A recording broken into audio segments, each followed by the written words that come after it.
Hey, what's going on, guys? Welcome back to Brass Monkey X. So today I thought I'd nerd out a little bit, and I'm going to do my first video on the topic of Dungeons and Dragons. More specifically, I'm going to be talking about the Lost Mine of Phandelver, the starter set here. And what I wanted to talk about was visual aids. Okay. So I am DMing the Lost Mine of Phandelver for a group of friends of mine. And the beauty of Dungeons and Dragons is that all you really need to play is your character sheet. You need a notebook and something to write with. And one person needs a set of dice, and everybody can play. That's all you really need. And just all you need is your imagination, really. But it certainly helps to have visual aids when you're playing. So, like, the first encounter that you have in this particular game, it's the goblin ambush. Like, that's fine if you want to use your imagination for that one. Not that big a deal. But, like, when we got to the Cragmaw hideout here, it's a pretty long, for beginners, it's a pretty long cave to deal with. Like, there's a lot going on in here. So I wanted to give these guys a visual aid, and I wanted them to have some sort of surface to be able to see what's going on without showing them my map here, which has information on it that they should not be privy to. So what I did was, what I use for battle mats when I'm DMing is, my wife has a cricket. So with those cricket machines, you have to use these things here. This is some kind of mat she's supposed to use. The bottom side here is like tacky. So, like, her vinyl sticks to that or whatever. And after a while, they lose their stickiness. And she can't really do anything with them. And it just so happens that the grid on here is a 1x1 grid, which is the perfect size for D&D miniatures. They fit right on there.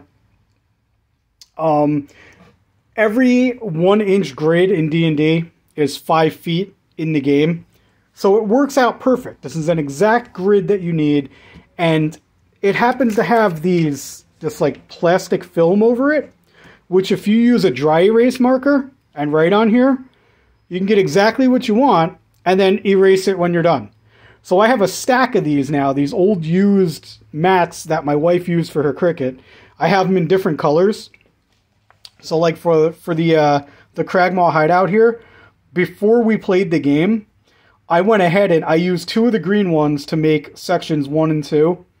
And I literally just drew it out with markers to the exact size that it shows on here. Because on these maps, it's the same grid. Each one of these squares represents 1 inch, or 5 feet of game space. So that's exactly what you have on here. So I just simply drew it out. And then for, like, when I got up here, I drew out section 3. I did that on a purple mat, because these come in different colors. I have green and purple. So anything inside of the cave area here, I did with the purple mats. So I drew out each section individually. And as the players got to each section, I just simply brought out a new mat. So I thought that was pretty cool. This works out really good for us. But sometimes you get a little sick of drawing all this stuff out, right? So currently, my players are in Phandelver, and they are about to deal with the Red Brand Ruffians. Now, if you guys have played the Lost Mine of Phandelver, you know that you deal with them at the Tavern, at the Sleeping Giant Tap House. So, as a special treat this time around, I figured, since our next session is literally just going to be them going to the Tap House to deal with the Red Brand Ruffians, I figured, since it all centers around the Tap House, what the hell, I might as well build one. So I made my own inn. I mean, it could be used as an inn. You can use it for other things too if you want. But I mean, this is my representation of the Sleeping Giant Tap House for our next session. I thought it came out friggin' awesome. Now, I can't take all the credit for this. I did get the design from, there's a channel that I watch. It's called Wylock's Armory. This guy is awesome. He makes all kinds of terrain and stuff. The guy's like a genius when it comes to this stuff. So I did sort of steal his design, but I changed it up a little bit. It's not exactly like his. I mean, I got the basic premise from him, but I changed the dimensions a little bit. With the roof, I kept the roof the same, because if you keep the rise over run with the roof, if you keep the rise over run exact, like if it's 3 inch over 3 inch, then it's a lot easier to build your dormers here, because the math just works out easier. But if you want like the step-by-step guide, I suggest you guys go check out Wylock's Armory. If you want, I can even, yeah, that's what I'll do. I'll post a link to it in my description below if you want to check that out. But what I did was I took it one step further. See, he did his, I forget the dimensions he used. I think he used 6 inch by 10 inch. Now, what I did was I made my dimensions a little bit larger on the outside, because I wanted to have a playable interior. So let me just get this out of the way. I'll show you. What I did was I built a base here.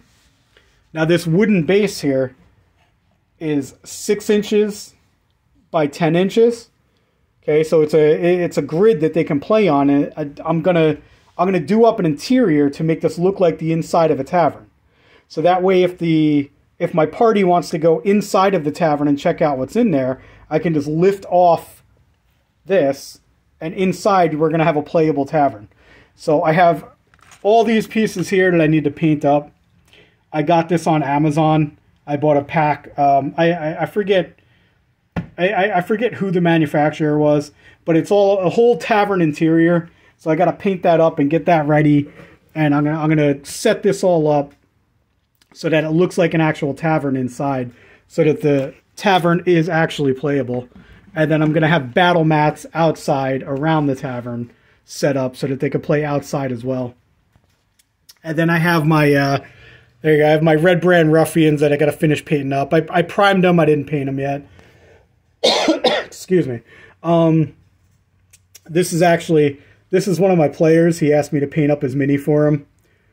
He is he's a Dragonborn, a paladin, but he's sort of like a dark paladin. He's like an Oathbreaker, lost his way. Name is Ekim. That's the name he chose for this. But he wanted me to paint that up for him, so I did that. But yeah, guys, I just wanted to showcase my my awesome tavern that I build here. And again, like I said, if you guys like this design, I'm not going to do like a how-to video or anything. It's all just basically cardboard and styrofoam.